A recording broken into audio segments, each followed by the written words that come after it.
प्यारे बच्चों नमस्कार। आप सभी का स्वागत है आपके अपने चैनल गोल्डन पाठशाला में। इस क्लास में हम लोग गणित के 10 प्रश्नों को हल करेंगे। इससे पहले की वीडियो हमने 3 वीडियो आपको गणित की दी हैं, जिसमें 10-10 के प्रश्न आपको हल करवाए हैं। ये आपका चौथी क्लास है और इसमें 11 नंबर प्रश्न से हल करवाएंगे। तो आइए देखते हैं। 11 नंबर प्रश्न आपका दिया गया है कि एक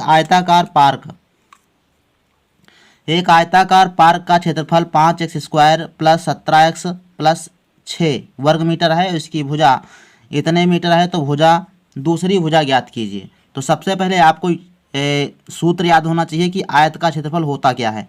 तो आयत का क्षेत्रफल होता है, ध्यान रखिएगा, आयत का क्षेत्रफल होता है लंबाई गुणे चौड़ाई। क्या होता है? लंबाई गुणे चौड़ाई, ये सूत्र होता है। अब इसमें आपका दे रखा है कि आयत की एक भुजा और क्षेत्रफल। तो आयत का क्षेत्रफल भैया दे रखा है, तो आयत का क्षेत्रफल कितना दिया गया है? 5x² प्लस 17x प्लस 6 इतना दिया गया है आपका क्षेत्रफल। और एक भुजा दी गई है लंबाई गुणे चौड़ाई। तो आप इससे आप ये लगा सकते हो कि आयत का क्षेत्रफल क्या होता है? लंबाई और गुणे चौड़ाई, है ना। तो लंबाई की जगह पर या चौड़ाई की जगह पर कोई एक जगह पर एक भुजा का मान डाल देते हैं। मान लेते हैं कि चौड़ाई दी गई है x+3, तो इसमें लंबाई हमको ज्ञात करना है। तो यहाँ पर लंबाई गुणे x+3, जहाँ पर मान दिया गया है एक भुजा, तो उस भुजा का मान यहाँ पर डाल देंगे गुणे, ये आपका संख्या हो जाएगी 5x² प्लस 17x प्लस 6। यहाँ से आप क्या करेंगे? x+3 को दूसरी तरफ लाएंगे, तो ये गुणा में है तो इधर भाग में आएगा। तो हो जाएगा लंबाई बराबर 5x² प्लस 17x और प्लस 6 बटे में x+3। अब क्या करेंगे? अब इसके आपको गुणनखंड करना है, और गुणनखंड करने के बाद जो आएगा फिर इसको काट देंगे और वही आंसर आपका होगा, है ना। तो देखते हैं, पहले से गुणनखंड करते हैं, अलग कर लेते हैं। लिखा है 5x² प्लस 17x और प्लस 6। तो यहाँ पर देखो, ये जो x² का गुणांक है, x² के गुणांक से आपको 6 में गुणा करना होता है अचर पद में। तो ये हो जाएगा 6×5 = 30, और 30 के ऐसे गुणनखंड करना है कि 17 जोड़ने पर आ जाए, है ना। 17 आ जाए जोड़ने पर, तो 15 दूना 30, 15 गुणे 3 15 गुणे 2, है ना। 15 गुणे 2 हो जाएगा 30, 15 दूना 30, तो लिख सकते हो आप 15 गुणे 2। तो 15 दूना 30, गुणा करने पर 30 हो जाएगा और जोड़ने पर 17 हो जाएगा। तो इसको आप ऐसे लिख दो, 5x² plus 15x plus 2x और प्लस 6, ये हो जाएगा। ये एक है, ध्यान रखना।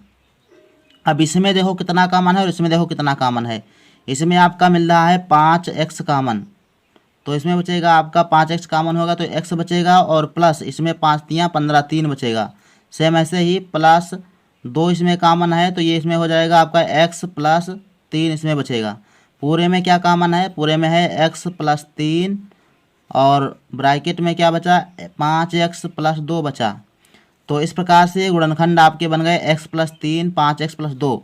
तो जहाँ पर आप लिखे हो वहाँ पर इसका मान डाल देते हैं और काट देते हैं, वही आपकी आंसर हो जाएगी। ये हो जाएगा 5x⁻², सॉरी ये नहीं आपको लिखना है, डायरेक्ट यही लिख देते हैं, x+3 और 5x+2 बटे में आपका हो जाएगा x+3। अब यहाँ से आपका ये कट जाएगा 5x, x+3 बचेगा क्या? बचेगा 5x+2। यही आपकी दूसरी भुजा हो जाएगी। इसमें देखो किसी में आंसर दिया गया है, किसी में देखो आंसर आपका नहीं मिल रहा है मिल रहा। ये लिखा है 5x+2, 2 दिया गया है, और 2 - 5x, और यहाँ 2 - 5x देखो सेम देखो दिया गया है इसमें, और x+3 इसके ऑप्शन गलत हैं भैया, तो इसमें आपको यहाँ पर सही कर देना है, और ये फर्स्ट वाला ऑप्शन आपका हो जाएगा 5x+2। ठीक, ये फर्स्ट वाला ऑप्शन आपका राइट हो जाएगा, क्योंकि यहाँ पर भी प्लस माइनस नहीं है और यहाँ पर भी कहीं पर माइनस नहीं है, तो संख्या में माइनस आएगा ही नहीं, ध्यान रखना। इसमें माइनस फर्स्ट वाला ऑप्शन आपका राइट हो जाएगा। नेक्स्ट 12 नंबर प्रश्न आपका दिया गया है कि 9x square minus Y square बटे 25 ऐसे लिखा गया है, गुणनखंड करना है। तो ये आपका 9x स्क्वायर जो है ये आपका बन जाएगा 3 बटे यक्स का स्क्वायर और माइनस वाई बटे 5 का स्क्वायर। 25 को 5 का स्क्वायर लिख सकते हो, तो ये इतना बन जाएगा। और यहाँ से आप ए स्क्वायर माइनस बी स्क्वायर का फार्मूला लगा के ए प्लस बी और ए माइनस बी है ना, ए माइनस बी, इससे आप लिख दोगे तो ये आपका हो जाएगा 3x प्लस वाई बटे 5। 3 बटे एक्स प्लस वाई बटे 5 कहाँ पर है आपका, देखो 3 बटे एक्स प्लस वाई बटे 5 और 3 बटे एक्स माइनस वाई बटे 5। तो ये बी वाला जो है राइट आंसर हो जाएगा आपका, है ना। एक बार प्लस में लिख देते हैं और एक बार माइनस में लिख देते हैं, तो बी वाला आपका राइट आंसर हो जाएगा। अगला प्रश्न आपका थोड़ा सा लंबा है, तो इसको भी ध्यान से पढ़ेंगे, ऐसे क्वेश्चंस आते हैं। लिखा है कि पिता की आयु अपने पुत्र की आयु की 3 गुनी है। पिता की आयु कितनी है, पुत्र की 3 गुनी है, और 12 वर्ष के बाद पिता की आयु अपने पुत्र की आयु की 2 गुनी हो जाएगी। तो पिता की वर्तमान आयु ज्ञात कीजिए। तो देखो ये सवाल किस प्रकार से लगते हैं, आपको हम थोड़ा डिटेल्स से बताएंगे ताकि आप परीक्षा में कर लो, है ना। देखो पिता की आयु दी गई है 3 गुनी है, तो पुत्र की आयु मान लेंगे कि पुत्र की आयु कितनी है, पुत्र की आयु आप x मान लो, तो पिता की आयु कितनी हो जाएगी 3x। 3 गुनी है ना, पुत्र से है 3 गुनी, तो पिता की आयु कितनी हो जाएगी 3x। अच्छा 12 वर्ष बाद दोनों की आयु कितनी हो जाएगी, दोनों की आयु हो जाएगी, इसे पुत्र की आयु हो जाएगी आपकी 12 वर्ष बाद, तो x प्लस 12 हो जाएगी, और पिता की कितनी हो जाएगी, तो पिता की हो जाएगी 3x प्लस 12 हो जाएगी, नहीं हो जाएगी। अच्छा अब कह रहा है कि 12 वर्ष बाद, तो यहाँ पर लिख देंगे प्रश्नानुसार। हम आपको फेर नहीं लिखवा रहे हैं, समझा रहे हैं, आप ऐसे कर सकते हो। फिर लिखा है कि 12 वर्ष बाद पुत्र की आयु पिता की आयु की 2 गुनी हो जाएगी, मतलब पिता की आयु पुत्र की आयु की 2 गुनी हो जाएगी। तो इसमें देखो पुत्र की आयु ये लिखी है x प्लस 12 और पिता की आयु है 3x प्लस 12। ठीक, इसमें कह रहा है कि ये वाली आयु 2 गुनी हो जाती है, तो इसको बराबर करना है, तो इसके लिए आपको इसको 2 से गुणा करना पड़ेगा, यानी पुत्र की आयु को 2 से गुणा कर दो, तो ये आपका बन जाएगा 2 गुना, ये दोनों बराबर हो जाएंगे। इसमें आप x का मान निकाल लीजिए और फिर आप, तो ये हो जाएगा 2x और ये 12 दूना 24 और बराबर ये 3x प्लस के 12, ये 3x इधर ले आओ तो ये हो जाएगा 2x माइनस 3x और ये 12 और माइनस के इधर आ जाएंगे 24।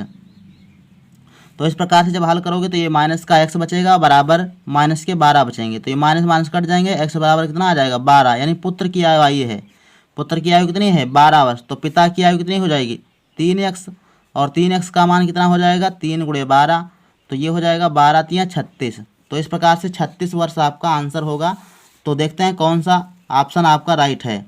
तो पिता की आयु कितनी निकली है भैया 36 वर्ष निकली है, तो बी वाला ऑप्शन आपका राइट होगा। अगला प्रश्न नंबर 14 देखो दिया गया है, रमेश एक घड़ी को 360 रुपये में बेचकर 20% का लाभ कमाता है। 360 रुपये में बेचता है किसी भी वस्तु पर। अब इसको देखो थोड़ा अगर डिटेल से इसको समझें, यानी बेसिक तरीके से अगर लगाएं तो देखो कैसे लगाएंगे। आपका जो क्रय मूल्य है वो आपका क्वेश्चन मार्क है, ज्ञात करना है। तो मान लेते हैं कि क्रय मूल्य कितना आपका दिया गया है, क्रय मूल्य मान लेते हैं कि भैया x है, कितना है x है। अच्छा तो बताओ लाभ कितना होगा। अच्छा विक्रय मूल्य दिया गया है, विक्रय मूल्य मतलब जो बेचा गया मूल्य, तो विक्रय मूल्य आपका दिया गया 360 रुपये। ठीक, ये आपका दिया गया है। अच्छा दूसरी बात, क्रय मूल्य दिया गया है x रुपये, तो आप यहाँ से लाभ ज्ञात कर सकते हो। तो लाभ बराबर क्या होता है बताओ, लाभ बराबर होता है, लाभ यहाँ से निकाल लेंगे, है ना, लाभ निकाल लेंगे। तो लाभ निकलता है किस पर, क्रय मूल्य पर। तो x का कितना 20% लाभ होता है, तो x का 20% बटे 100, ये इसका लाभ हो गया। 20 एकम 20, 20 पंचे 100, तो हो गया आपका x बटा 5। x बटा 5 क्या है, ये लाभ आया है ना, हम निकाले हैं लाभ। और इसमें आप लाभ निकाल के देखिए इस सूत्र के, इस सवाल के हिसाब से, तो लाभ बराबर क्या हो जाएगा, लाभ बराबर होता है भैया विक्रय मूल्य माइनस क्रय मूल्य, विक्रय मूल्य माइनस क्रय मूल्य। तो यहाँ से आप देख पाएंगे विक्रय मूल्य आपका दिया गया है 360 रुपये और क्रय मूल्य आपका x हमने माना है। ठीक, ये लाभ हो गया और हमने लाभ एक निकाल लिया है x/5। अगर दर के हिसाब से देखा जाए तो लाभ कितना आया, x/5 आया। तो इस प्रकार से आप लाभ के बराबर में x/5 डाल सकते हो। तो यहाँ पर डाल देंगे x/5। अब इसको सॉल्व कर देंगे और x का मान निकाल लेंगे यहाँ से। तो देखो यहाँ से बटे 1 कर लेंगे और इसमें तिरछी गुणा करके हल कर लेंगे। तो ये हो जाएगा x एक कम x बराबर ये हो जाएगा 360 को 5 से गुणा, तो 5 गुणे 360 और माइनस 5x, ये 5x में भी गुणा करेगा तो 5x हो जाएगा। ये 5x इधर आएगा तो ये प्लस का हो जाएगा। तो x प्लस का 5x बराबर ये 5 गुणे 360। अभी हम गुणा नहीं कर रहे हैं क्योंकि ये कटेगा। तो ये 5 और 1 6 हो जाएगा। तो हो जाएगा 6x बराबर 5 गुणे 360। तो x बराबर कितना हो जाएगा 5 गुणे 360 बटे 6। 6 से आप काट देंगे, 6 कम 6, 6 छाक 36। तो ये हो जाएगा 60। तो हो जाएगा 5 गुणे 60 बराबर 6 पंचे 30 बराबर 300। तो 300 रुपये क्या आपका दिया गया, हमने माना था क्रय मूल्य x बराबर, तो x बराबर आ गया। तो क्रय मूल्य कितना निकला 300 रुपये। तो इस प्रकार से आप इसको सॉल्व कर सकते हो। थोड़ा फास्ट करेंगे क्योंकि अगर आपको बेसिक विधि आती है तो वो भूलेगी नहीं, है ना। तो ये आपको ध्यान रखना है और सी ऑप्शन इसमें राइट हो जाएगा। कि कौन सा ऑप्शन होगा, सी वाला। अगला क्वेश्चन करते हैं। ये भी क्वेश्चन बहुत ही आसान है, सिंपल क्वेश्चन है। लिखा गया है कि 3xy गुणे 4/5x⁻⁻1। ध्यान रखना यहाँ पर ये इन्वर्स वाली सवाल पूछा गया। 3xy गुणे 4/5 और x⁻⁻1। ये अभी गुणा के रूप में है तो ये ऊपर है। अच्छा, घात माइनस में है तो x को आप नीचे ले सकते हो। तो ये हो जाएगा 3xy गुणे 4/5 और x को नीचे ले लो तो घात प्लस में हो जाएगी और प्लस में घात लिखी नहीं जाती है। तो इस प्रकार से आपका x और x क्या होगा, कट गया। तो यहाँ पे बचा कितना, आप गुणा कर देंगे जो बचा है। तो 3 यहाँ और y यहाँ बचा और 4 से गुणा कर दे, 3 चक्कू 12। तो 12y और बटे 5 इसमें नीचे बचा। अब इसमें मान डाल देंगे। दिया गया है कि y बराबर 2 है, x का मान तो इसमें रह ही नहीं गया, x तो कट गया। तो y का मान 2 दिया गया है, वही डाल दो। तो ये हो जाएगा 12 गुणे 2/5। तो इसको गुणा करेंगे तो हो जाएगा 12 दूना 24 और 24/5 इसमें राइट आंसर बी वाला होगा। तो इस प्रकार से बी ऑप्शन आप राइट लगा सकते हो। अगला क्वेश्चन पे चलते हैं। 16 नंबर प्रश्न दिया गया है, कोण BAC का मान ज्ञात करना है। कोण BAC ये वाला आपको मान ज्ञात करना है। जब कोई ऐसा सवाल आए तो उसको ध्यान देना है। ये देखो, ये त्रिज्या है और ये भी त्रिज्या है, तो ये आपकी क्या है, बराबर हैं। तो जब बराबर हैं तो कोण भी ये वाले बराबर होंगे। तो ये 40 है तो ये भी आपका 40 हो जाएगा। तो जब ये 40 हो जाएगा तो ये त्रिभुज देखो, त्रिभुज BOC में देखिए, BOC में देखेंगे तो 40 40 80 हो गया। और ये तीसरा कोण कितना होगा बताओ। तो इससे तीसरा वाला कोण हो जाएगा आपका 100 अंश, क्योंकि त्रिभुज के तीनों कोणों का मान कितना होता है, 180 अंश होता है। तो जब ये दोनों भुजाएं बराबर हैं तो ये 40 हो गया और ये 40 40 80 हो गए और ये तीसरा वाला कोण कितना हो जाएगा, 100 हो जाएगा। अब देखो, अब एक आपकी प्रमेय होती है, वो होती है आपकी एक ही जीवा से केंद्र पर बना कोण परिधि पर बने कोण के 2 गुना होता है। या ऐसे कह लो कि एक ही जीवा से वृत्त की परिधि पर बना कोण केंद्र पर बने कोण के आधा होता है। तो ऐसे भी कह सकते हो। तो ये 100 है तो 100 बटे आपका हो जाएगा 2, यानी आधा कर देंगे तो ये हो जाएगा 50। तो 50 अंश इसका मान आएगा। इसका डी वाला ऑप्शन राइट हो जाएगा। तो इस प्रकार से आप कर सकते हो। अगला प्रश्न दिया गया है 17 नंबर प्रश्न दिया गया है कि एक समबाहुभुज के अंतः कोण की माप 108 अंश है, उसकी भुजाओं की संख्या बताना है। ठीक, तो हमने आपको एक सूत्र बताया था पिछली वाली वीडियो में हमने क्या आपको बताया था, एक सूत्र बताया था कि प्रत्येक अंतः कोण का मान, प्रत्येक अंतः कोण मतलब अंदर वाला कोण। ठीक, प्रत्येक अंतः कोण बराबर सूत्र होता है n-2 गुणे 180 बटे n, ये होता है। आप इसी में अगर मान डाल देंगे n का, मतलब अंश का, प्रत्येक अंतःकोण 108 अंश दिया गया है प्रत्येक कोण। तो इसमें आप अगर यही मान डाल देंगे तो आपका n का मान निकल जाएगा। तो यहाँ से देखो हल कर लेंगे, 108 दिया गया है, ये कोण आपका दिया गया है, ये कोण दिया गया, इसकी जगह पर आप 108 डाल दीजिए। अब यहाँ से n का मान निकाल लेते हैं। देखो कैसे निकालेंगे, 180 में पहले n से गुणा करेंगे और 2 में गुणा करेंगे, तो ये हो जाएगा 180n,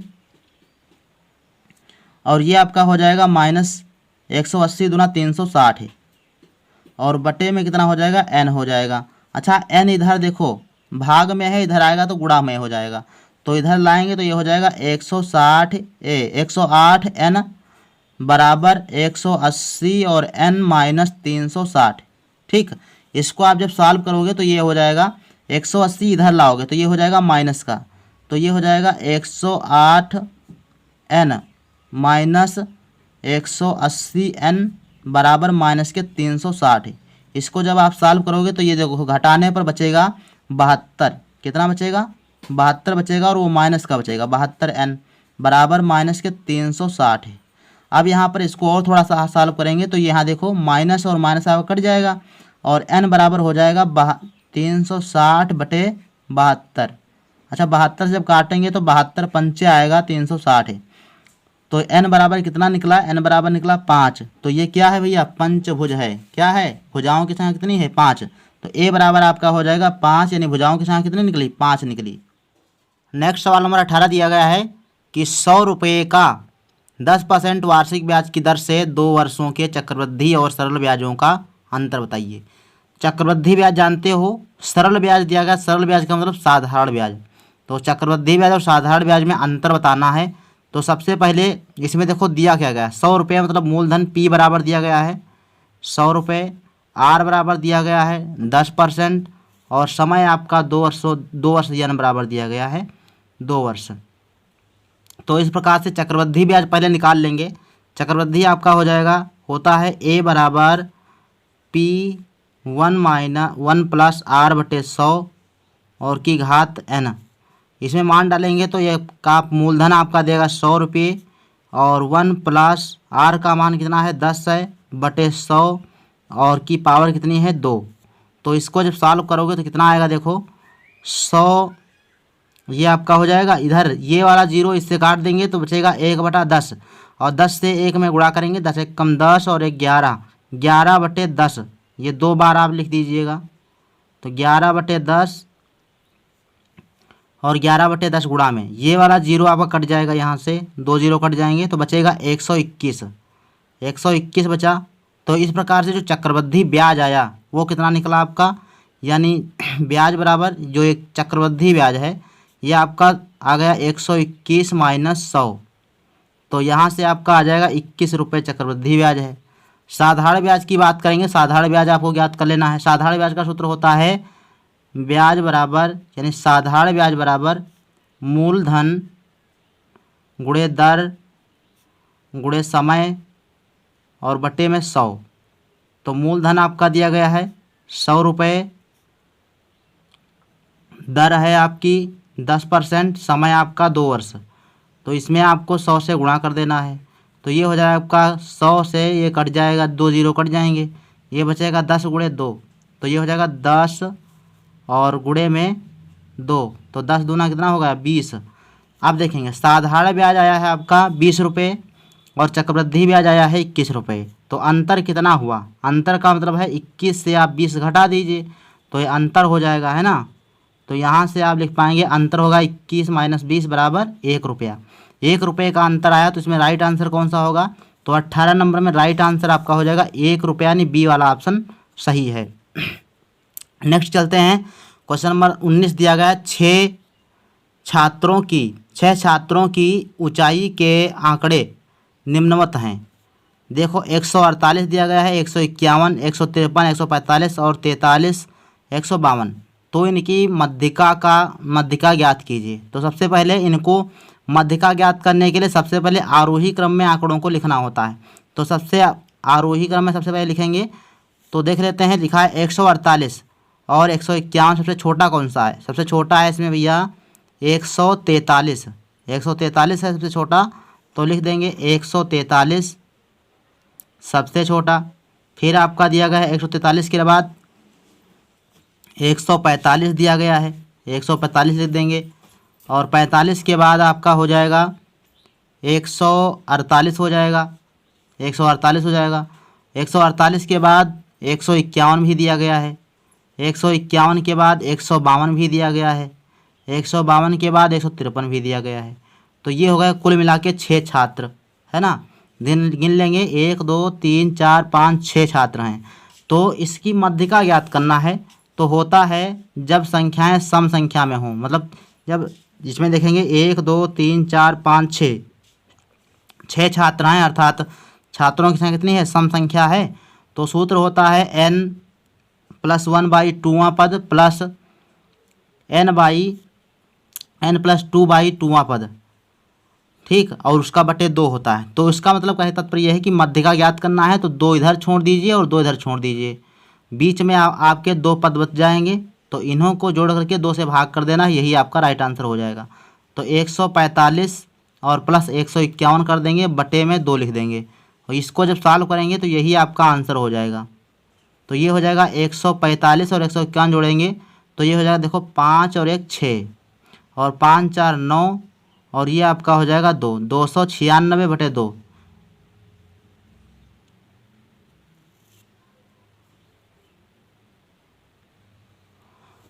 सॉरी, यहाँ पर देखेंगे थोड़ा सा मिस्टेक हुआ है। मिस्टेक ये हुआ है कि यहाँ पर 145 है, यहाँ पर 48 लिखेंगे।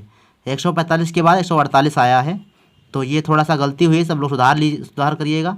तो ये 148 और 151 जुड़ेगा, यहाँ पर 148 और 51 जोड़ेंगे तो ये 8 और 1 9 बन जाएगा। यहाँ पर बन जाएगा 8 और 1 9, तो ये हो जाएगा 5 4 9 और ये 2, तो 299 बन जाएगा। 299/2 हो जाएगा आपका, काटेंगे इसको तो आपका बन जाएगा 149.5, 149.5 जब काटेंगे तो 149.5 आएगा। तो इसमें राइट आंसर आपका होगा ए वाला, जो आपका फर्स्ट ऑप्शन है वो आपका राइट होगा। 19 नंबर का फर्स्ट ऑप्शन राइट होगा, 19.5 सेंटीमीटर। 20 नंबर प्रश्न आपका दिया गया है कि एक विकास क्षेत्र में 2x+5 विद्यालय में ऑपरेशन कायाकल्प के कार्यों के कारण प्रत्येक विद्यालय में 5x-3 छात्रों का नामांकन बढ़ जाता है।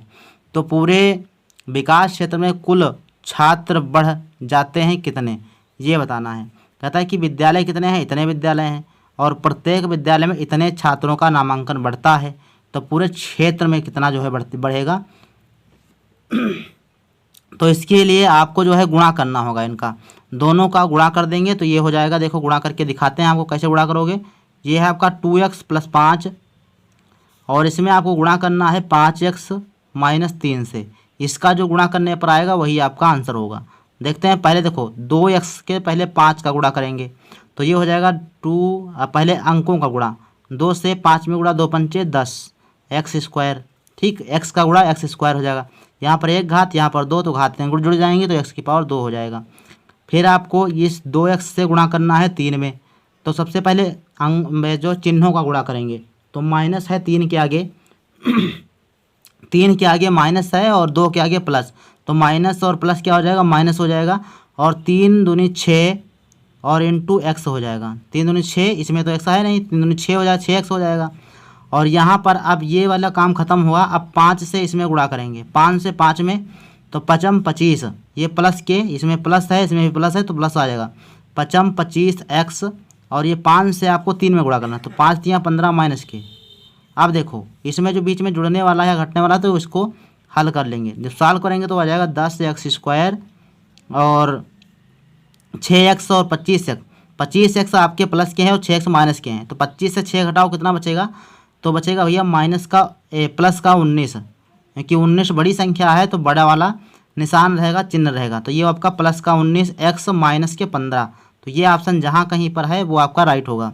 तो ये हो जाएगा 10x² माइनस 19x, ये नहीं है, ये है 10x² plus 19x minus 15, first वाला ऑप्शन ही आपका राइट है। तो इस प्रकार से आपके 20 प्रश्न कंप्लीट होते हैं।